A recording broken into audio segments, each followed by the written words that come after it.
ይሄ ክርስቶስ ነው። ሰላም። ክርስቶስ የእግዚአብሔር ልጅ ነው፣ እንዲሁም የዓለምም አዳኝ ነው።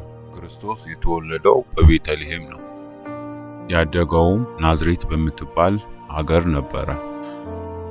በዚያም እግዚአብሔርን በመፍራትና በጥበብ አደገ። እድሜውም 30 በደረሰ ጊዜ በመጥምቁ ዮሐንስ ተጠመቀ። ኢየሱስ እናቱ ድንግል ማርያም እና ሐዋርያት ሆነው ወደ ቃና ዘገሊላ ሰርግ ቤት ሄዱ። በቃናም ሰርግ ቤት በድንገት ሳይታሰብ የወይን ጠጁ አለቀ። ወይኔ! የክርስቶስ እናትም ድንግል ማርያም ወደ ልጇ ሄዳ ወይኑ አልቆባቸዋል አለችው። ክርስቶስም መልሶ ጊዜዬም ገና ነው አለ። እናቱ ድንግል ማርያምም ወደ ሰራተኞቹ ሄዳ የሚላችሁን አድርጉ አለቻቸው። በዛም ለወይን መጥመቂያነት ያገለግሉ የነበሩ 6 ደጋኖች ነበሩ።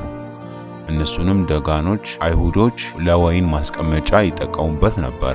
ክርስቶስም በውሃ ምሏቸው ብሎ አዘዛቸው። ውሃውንም ሞልተው ከጨረሱ በኋላ ከውሃው ጨልፋችሁ ውሰዱ፣ እንዲሁም ለዝግጅቱ አስተባባሪ ስጡት አላቸው። አገልጋዩም እሺ ብሎ እንደተባለው አደረገ። የዝግጅቱ ዋና አስተባባሪም ከየት የመጣ ወይን እንደሆነ ሳያቅ ቀመሰ። የዝግጅቱ ማስተባባሪ ሙሽራውን ጠርቶ ሌላው ሰው ውዱን ወይን መጀመሪያ ያቀርብና ከዛ በኋላ ብዙ ከጠጡ በኋላ ርካሹን ወይን ይዞ ይመጣል። አንተ ግን ያደረከው መጀመሪያ ርካሹን ወይን አድርገ አሁን ደግሞ ውዱን ወይን አረክ ብሎ ጠየቀው። ይህም የክርስቶስ የመጀመሪያው ተአምር ነበረ። ከዛም በኋላ ደቀ መዛሙርቱ በእርሱ አመኑ።